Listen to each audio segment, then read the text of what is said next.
Welcome back to this channel. This is the Big Change PH and I'm very happy ako sapagkat andito na ang third episode ng ating leadership training series which I launched in this channel, and our topic for today is all about multitasking.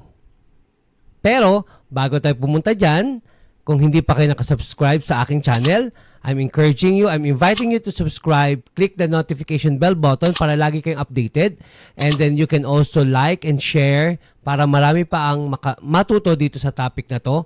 And at the same time, kung meron kayong gustong topic na ipadiscuss sa akin at gusto nyo malaman, don't hesitate to comment on our comment section.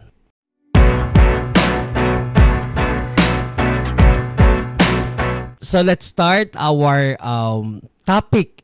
Napakaganda ng topic natin ngayon sapagkat ito ay tungkol sa tinatawag nating multitasking. Pero ang pag-usapan kasi natin dito is titingnan natin kung ang multitasking ba talaga ay nakakatulong sa atin or mas nagbibigay sa atin ng negative impact. Kasi marami sa atin na sinasabi na I am a multitasker. I can do simultaneously. Pero meron bang effect ito? Meron bang magandang effect or meron bang masamang effect?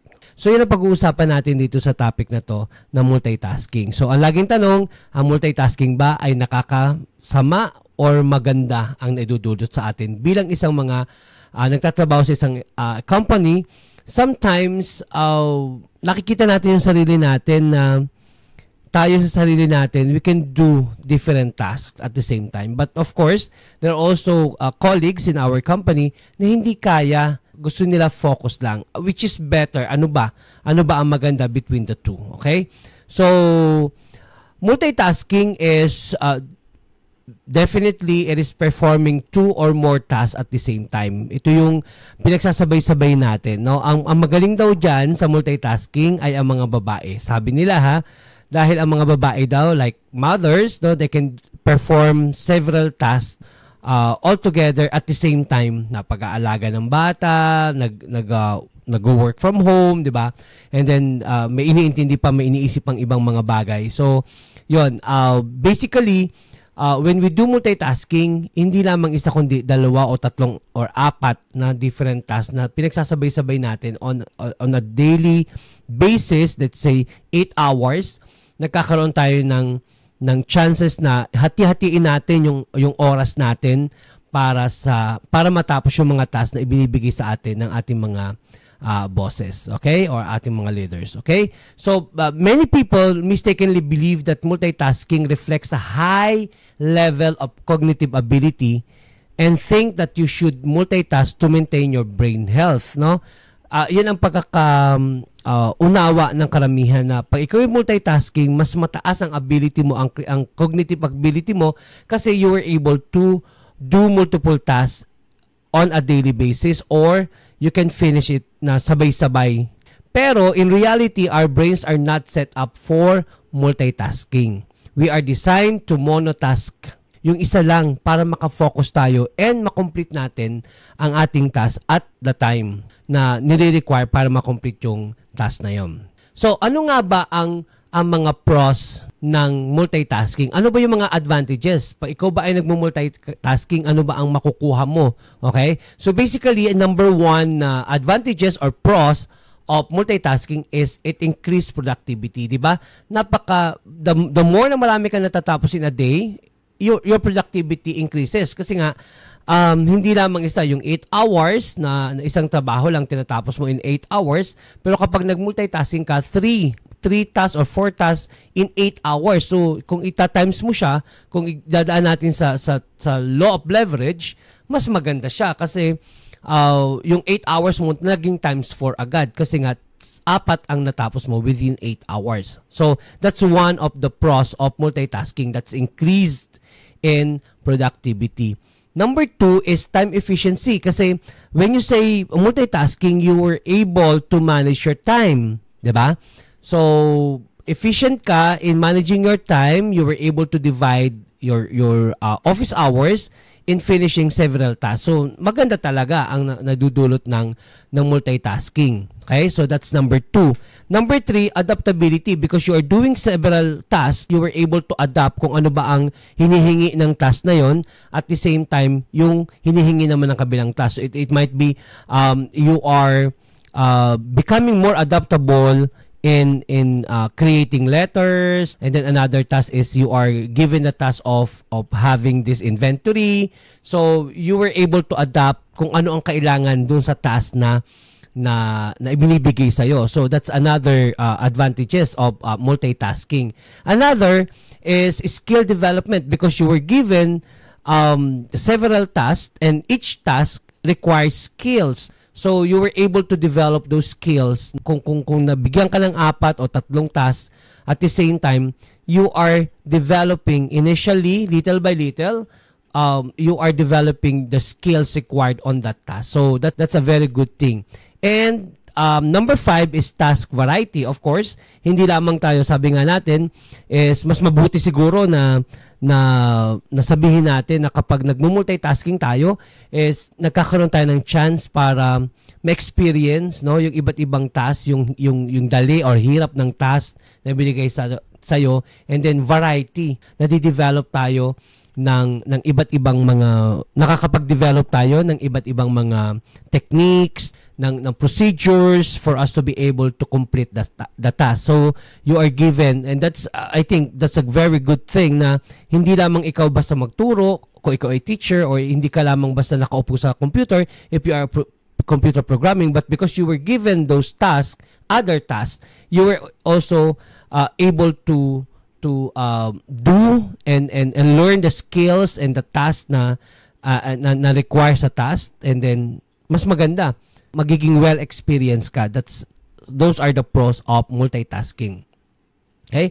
However, sa lahat ng bagay, kapag merong advantages, of course, tinitingnan din natin yung mga disadvantages. Ano nga ba ang disadvantages ng multitasking? Meron ba talaga? So, based on the research na ginawa ko, ang isa sa mga disadvantages ng multitasking is reduced focus and quality of work. Okay? So, because nadidivide yung attention natin. So, lalo na kung hindi lamang isa, 2 or 4, minsan may mga task na hanggang 10 task ang binibigay sa'yo sabay-sabay, and then it requires time, it requires effort, di ba? So, nawawala yung focus mo kasi divided yung thoughts mo, na iniisip mo na kailangan mo matapos ito, kailangan mo matapos the other one, kailangan mo rin matapos, and then you need to do something, kailangan mong umalis, kailangan mag-field work, you know, ang daming task na ibinigay sa'yo. So, one of the disadvantages is reducing the focus and the quality of work. And sometimes, because of divided attention, and at the same time, bumababa na nga yung quality of work, it leads to mistakes and lower overall performance. Na sometimes, dahil nga sabay-sabay, hindi mo rin siya matapos ng tamang oras. Diba? So that's one thing. That's first na disadvantage or consequences or cons of reduce of multitasking is reduce focus and quality. Another, because hindi mo nga matapos on time, and then you were given a lot of tasks, tapos ang daming mong iniisip, di ba? So, it increases stress and fatigue. Yan ang nagiging problema na pag hindi tayo marunong mag-handle ng stress, or we're not able to overcome yung nararamdaman natin, kasi parang napapahiya na tayo, hindi natin matapos sa sobrang daming binibigay sa atin, nagkakaroon tayo ng feeling of stress, at the same time nagkakaroon ng fatigue. Constantly switching tasks can be mentally exhausting. Yes, I experienced that, and increased stress level. And yun nga, ang pinaka mahirap nito is yung ma-feel natin na burnout na tayo sa sobrang daming pinagagawa sa atin, ang daming mga tasks na pinagagawa sa atin, na feel natin na burnout na, ayoko na, no, suko na ako kasi sobrang gulo na sa aking isipan, sobrang gulo na, parang labo-labo na. So, parang gano'n, di ba?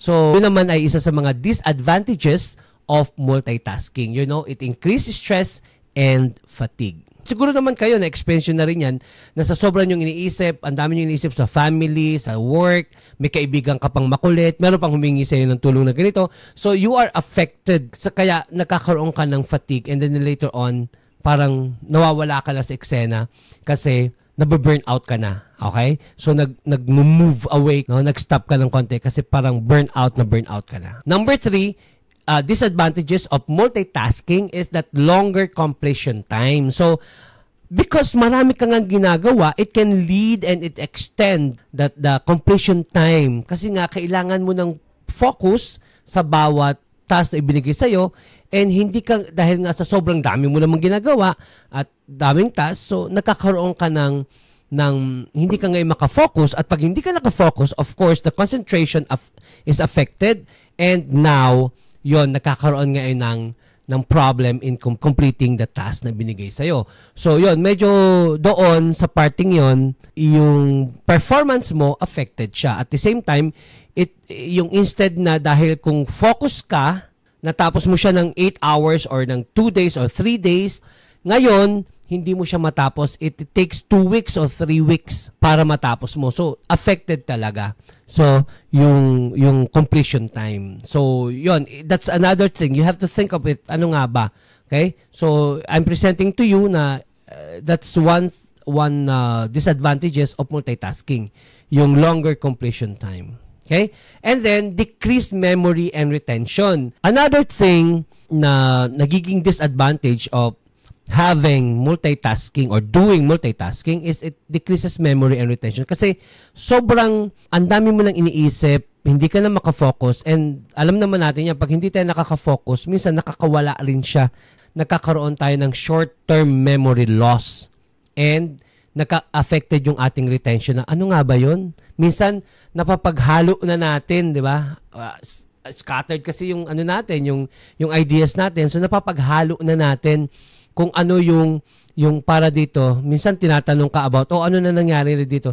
Kasi dito, hindi yata related yan. Ay, sorry. Diba? Parang may mga ganong situation. Kasi nga, hindi na natin ma-organize or hindi na organize yung ating thoughts. So, scattered na rin at halo-halo na rin yung mga pinagagawa sa atin. So, yung retention na dapat nakafocus tayo doon, affected kapag we do multitasking. So, making it harder to recall information and details. So, that's another thing that we have to consider that this is one of the consequences or disadvantages of multitasking. And then, of course, another is impaired creativity. Creativity often requires uninterrupted time to think and process information, which multitasking can disrupt. So, yeah, may mga tao talaga ako. Personally, I am creative. However, because of those tasks na ginagawa ko, hindi na ako makafocus at the same time, laging na-interrupt. So, hindi ako makaisip. Pero, alam ko naman sa sarili ko na kapag I focus, I stop for a while, I go on my own and then think of something na creative ideas, nakakapag-produce naman ako. However, kapag multitask talaga ang ginagawa ako at marami, so yon hindi na talaga makafocus. So, nagkakaroon ng interruption and the processing of information na apektuhan yan. So, nagkakaroon tayo ng problem with our creativity na hindi na tayo makaisip ng ibang magandang idea kasi punong-puno na tayo ng dapat ayusin and walang break na yung brain natin to think about it. So, yun din. Isa rin yun sa mga naging experience ko na burnout ako and then may mga times kasi before na nung nagtuturo ako as bilang isang teacher, pati yung mga lesson and activities na meron sa school na dadala ko pa sa bahay. So, parang wala na siyang pahinga. Yeah, I experienced also na during that time na gusto kong mag-aral, makatapos ng doctoral degree, which is until now, hindi pa rin ako tapos. And I'm still trying to finish it. Pero, during that time, nagtuturo ako from Monday to Saturday and then ang klase namin ng doctorate degree ay every Sunday. So parang na-feel ko, nung una, enjoy ako kasi I'm accomplishing something na every Sunday sacrifice muna, wala mo ng ibang activities kundi yun munang aral, teaching, no? Pero later on, I realized also na burn out ako, na sobrang hindi na kasi may mga required and demands sa ano pa ako noon, head pa ako ng department. So yun, medyo hindi ko siya na manage na mabuti. So yun, kaya nag-resign ako sa work because of that purpose. So yung creativity ko nawala talaga, hindi na siya naging dati nga. I'm a photographer, videographer. I can think of something para create ng content na talagang sobra, na yung idea and creative side ay maganda. Pero nabawasan yun. So kaya ngayon, ito na lang ang fino-focus ko dito sa channel na to. So yon, isa yun sa mga naging problem, yung creativity, impaired creativity. Okay? Another disadvantages of using or doing multitasking is impact on relationship. For example, ito basic to ha. May mga times na napapansin nyo siguro, magkakasama kayo together with your family, your husband or wife, together with your kids, but everyone is using your mobile phone. Kasi you do also multitasking. Your wife also doing multitasking, and then your kids is also doing, watching several videos, TikTok and everything. So yon, minsan napapansin natin na kakain lang tayo dahil kailangan natin kumain, magkakaharap, but nothing is special that day na hindi tayo nag-usap, parang ganun. So nadadamage yung relationship, nagkakaroon ng reduce of quality of communication with each other. Kaya nga dapat ito rin, isa rin sa mga na dapat natin consider, yung mga bata, yung mga kids, yung mga anak natin, yung mga pamangkin natin, if merong chance na malimit natin yung usage ng digital mobile phone or digital social media, so kung mababawasan natin, better. Kung lalo na yung mga bata na siguro mga 3 years old pa lang, talagang nakafocus na sila sa cellphone, no, mobile phone, nanonood kung ano-ano. Although mga pambata naman yung kanilang pinapanood, pero it affects relationship later on. Later on makikita natin yung impact noon sa relationship natin with the family, with friends, So, yun, dapat tinitingnan din natin yun. So, ito ulitin ko, isa sa mga disadvantages of doing multitasking is impact on relationship. Okay? Hindi tayo makafocus. Alam naman natin yan eh. And we are all guilty na merong mga times talaga na hindi na tayo nagkakausap-usap. Magkakasama nga tayo, tapos ang cellphone ang hawak natin, wala nag-uusap, 'di ba? Nag-restaurant tayo, nag-dinner tayo, pero wala, nag-dinner lang talaga. So 'yon, it affects, no? And that is one disadvantages of doing multitasking. So the big question right now is, are you multitasking or just distracted? Okay? So isa yung malaking tanong sa atin lahat, na are we really doing it as a multitasking, or because we are distracted na hindi tayo makafocus, kaya akala natin we're doing multitasking, pero that's the effect of not focusing on what we are doing, na kasi scattered na nga yung utak natin, tapos hindi pa tayo marunong mag-retreat, hindi pa tayo marunong mag-stop at mag-analyze, so automatically distracted tayo, akala natin ginagawa natin as multitasking. So, paano ngayon ibabalance yung multitasking? Alam naman natin na hindi natin maiwasan yan, na talaga namang kaya natin gawing mag-multitask, no, every now and then. And paano natin ibabalance na malilimit natin yung disadvantages and we will maximize the advantages. So, number 1 is to prioritize task. Yes, alam ko marami tayong task, but we need to prioritize which one comes first. Ano ang uunahin natin? Okay? Ako as a teacher, lagi kong sinasabi, there are 2 types of things to prioritize. Number 1 is emergency matters and important matters. Okay? Magkaiba yan. in a sense, pero pareho silang importante. However, pag na-classify mo yung isa na ipa-prioritize mo is emergency, na ngayon na, as in now na, so you have to prioritize that. Okay? So, which one? So, marami tayong tasks. Yes, you were given 10 tasks, but i-analyze mo muna ano bang importanteng mauna. Hindi doon, depende ha, sometimes there are boss na nagsasabi, no, kung ano yung ibinigay ko sa yung una, yun ang unahin mo. Okay, you do it.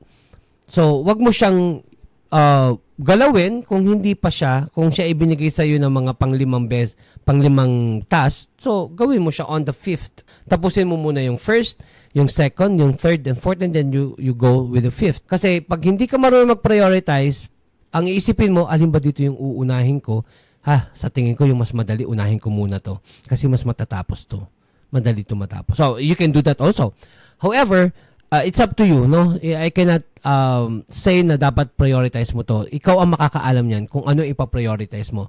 Pwedeng because ang criteria mo is mas madaling matapos para tapos na, or it can be based on the criteria kung anong ibinigay sa'yo chronologically. Diba? 1, 2, 3, 4, 5. Diba? Parang ganun. Okay? Whether yung 5 ay madaling matapos, or yung 1 ay mahirap, or yung 7th is mahirap, it depends. So, kanya-kanyang diskarte yan. Okay? Next, to balance multitasking is to set clear goals. Ano ba ang goals natin on a week? Ano ba ang goals natin on a day? Ano ba ang main goal natin? Okay? So, pag marunong tayo mag-set ng clear goals, automatically, we can prioritize. Yun nga, lagi ko nga sinasabi dun sa aking mga estudyante before na ano bang goals mo sa buhay? Ano bang gusto mong marating? Sir, gusto ko pong maging chef. Sir, gusto ko pong maging flight attendant. Sabi ko, so, that's your goal. Clear ba yan, no? Pag sinabi mong clear, talagang ipaglalaban mo na yan ang gusto mong mangyari. You have to prioritize. So, kailangan ba na ikaw ay lagi nang gumimik, mag-bar? Kailangan ba yan sa pagiging flight attendant? And then, kung clear ang goals mo, masasabi mo, ay hindi to kailangan. Makakapag-decide ka, ay hindi to, it will not contribute in attainment of my goal. So, automatically, I will not exert effort on that. Kung tayo nasa corporate world na, so you set goals. Ano ba ang goals mo? And then, you decide which one ang ipaprioritize mo na alam mo makaka-contribute doon. So, kaya nga, for us to be able to prevent na magkaroon ng negative impact ang multitasking, we need to set goals, clear goals para ma-identify natin ano muna ang uunahin natin. Yeah, I'm saying hindi masama ang multitasking. It's just a matter of setting goals and prioritizing. Okay? Another thing is use the Pomodoro technique. Ito naman very short na technique na ginawa ni Mr. Cirillo, an Italian student, na when you say Pomodoro, diniscuss ko na rin to dun sa aking second episode, na when you do, if you cannot focus, na dahil scattered na yung mind mo, scattered na dami mong task na ginagawa, and marami kang gustong matapos, so automatically, ang pwede mong gawin is yung Pomodoro technique. Ito yung 25 minutes, you focus on a small task na which you think kaya mong tapusin in 25 minutes. After 25 minutes, you take a break of 5 minutes. And then, another 25 minutes. In every 25 minutes, we call it Pomodoro. Pomodoro is a Italian word for tomatoes. Okay? So, ginamit niya yon para hindi siya malito na ang kanyang focus ay time. So, ang ginawa niya, kumuha siya ng isang pwedeng gamiting example, and ang napili niya ay Pomodoro. So, bawat Pomodoro is 25 minutes plus 5 minutes break. Kapag nakatapos ka ng 4 na Pomodoro, you start a longer breaks. Okay? So, that's another thing for you to balance the multitasking effect and make it sure na positive ang magiging impact. You go and do this na na instead of continuously sitting for 8 hours na hindi ka naman makafocus, ang gagawin mo is to choose small, divide the task. Kung mahaba yung task, i-divide mo pa in a smaller sub-task and then do it in a 25-minute interval plus 5 minutes break. Okay? So that's another way how to balance multitasking. So ito rin, related to sa Pomodoro, yung 20-minute or 25 minutes rule and take a break. So that's, na-discuss na natin yan. And you can also use tools and technique. Sometimes nakakalimut tayo kung ano bang, kasi scattered na nga yung mind natin, nakakalimutan tayo kung anong uunahin natin. So there are tools na available online or you can use, do a checklist. So yun, siguro matutulin tayo na gumawa ng checklist for the next day or kung ano man ang checklist natin for the whole week. Kasi kapag may checklist tayo, na-check natin, kaya nga checklist, ano ang gagawin ko, ito ang line-up ng aking gagawin. This is my schedule. Gagawin ko lang siya in 20 minutes, in 5 minutes, in 10 minutes, whatever. And then, kapag natapos mo na, checkan mo siya na done. And then, ang maganda nito, in your mind, merong parang reward kasi nga nakikita mo yung progress. Diba? Kapag nag-checklist ka, nakita mo, ay, ano na lang, 2 na lang. No, I have still 3 hours remaining and then 2 task na lang on a day. Okay? And then, kapag may checklist ka, meron kang tools na ginagamit, nare-remind ka. Okay? Alam ko, there is one, yung monday.com, na marami, no, I'm just ito lang yung familiar ako, pero marami rin diyan mga tools na ginagamit for you to be able to monitor what you're doing, the progress of what you are doing related to your task, and then you will see kung gaano ka kabilis, gaano ka kabagal, and at the same time hindi ka nakakalimot kasi you are always reminded na this is the things na gagawin natin. Kaya nga, ngayon pa lang, for you to be able to balance multitasking is for you to know how to write. No, hindi mo kailangan ng computer. All you have to do is to get a pen and paper, write anong gagawin ko tomorrow. Okay? Ano ang aking task tomorrow? Paano ko tatapusin? Ilang minutes? Diba? Itlagay natin. And then, check. Tomorrow, pagpasok mo sa office, you check, this is what I'm going to do. First thing in the morning, I have to open my email, check on the announcement, the inquiries, the reports from your department head, whoever, and then check mo lang ng check, and then later makita mo, the whole day, successful ako. Why? Because I set goals, and then I use these tools for me to be able to monitor my progress, and then, done. And then, sulat ka na naman ng another goal for tomorrow, another checklist, and then, monitor again. Diba? So, that's how to balance the multitasking. And, lastly, you have to be mindful. You have to be aware. You have to be awake on a present basis, on a present situation na these are the things na kailangan mong gawin. These are the things na kailangan mong matapos. Okay? Mindful tayo na itong task na to kailangan ng maraming oras matapos, no? Itong task na to, hindi, konti lang to. Konting effort lang to. Mindfulness, also one example is, for example, if you will be having your wedding, would you plan for 1 month?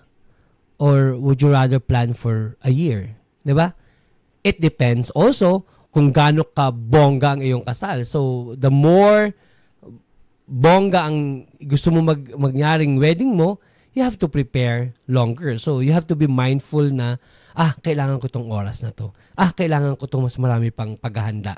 Diba? So, yun. So, if you are clear in your goals and then you have also used your, decided on the tools that you will be working, so magiging mindful ka in the sense that you will be reminded na, ito kailangan ko itong simulan na kasi it requires more time. Kasi ang task hindi yan pare-pareho ng oras kung kailan mo siya matatapos. So, kaya kailangan mo talaga tingnan at i-assess, no? And you have to be mindful on that. Okay? So, ano ba ang mga pwede nating take away ng lesson na ito?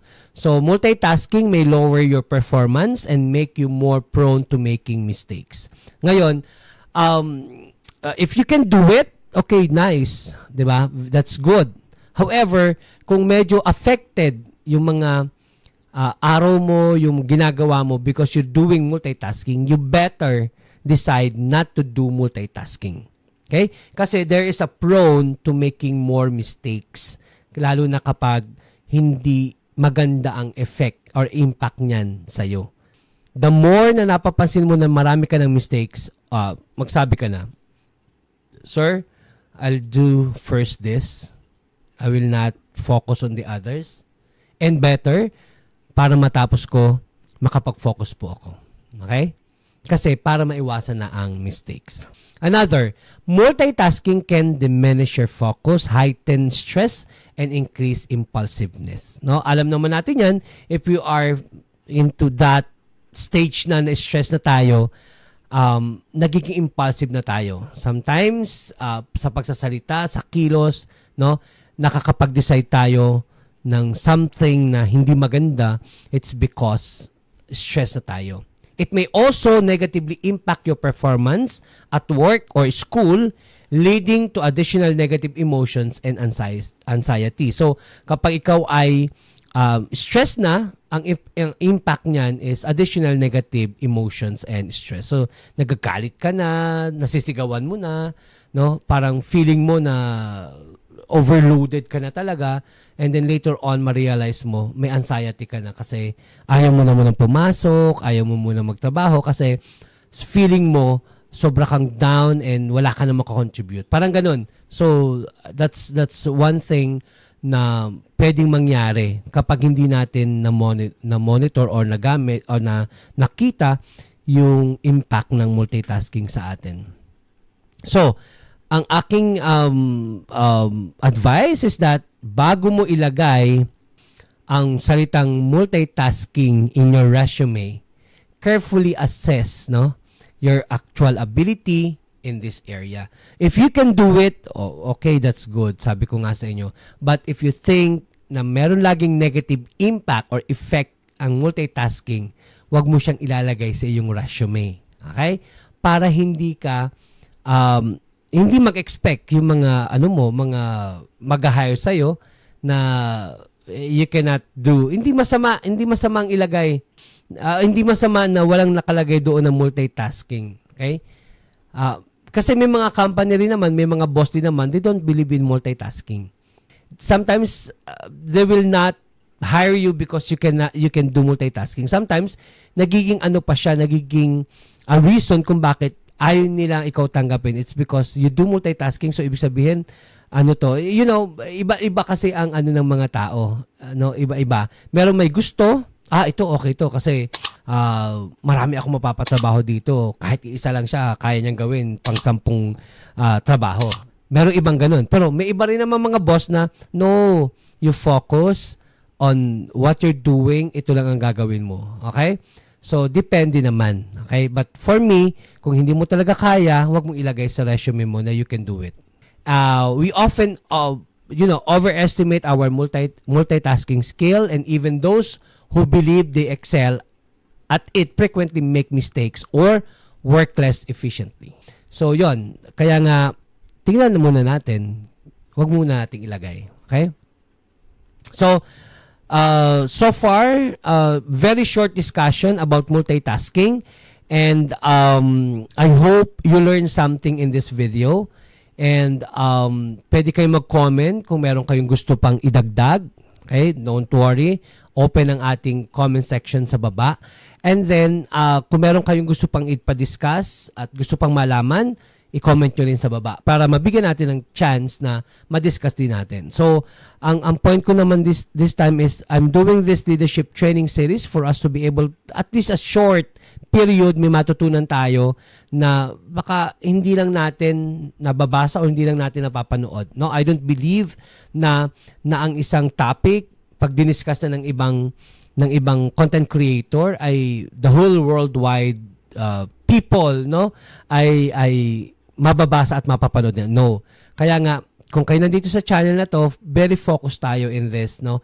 Para mabigyan ko kayo ng advice, Especially, sabi ko nga, this channel is dedicated in sharing content that is focused on self-development, self-improvement for us to be able to become an efficient and effective individual, not only at work, but also in our family and dealing with our friends and developing relationships. So far, yun lang muna. Very short lang itong discussion na to, but I think and I hope you learned something on this content. Okay? Thank you very much and have a nice day.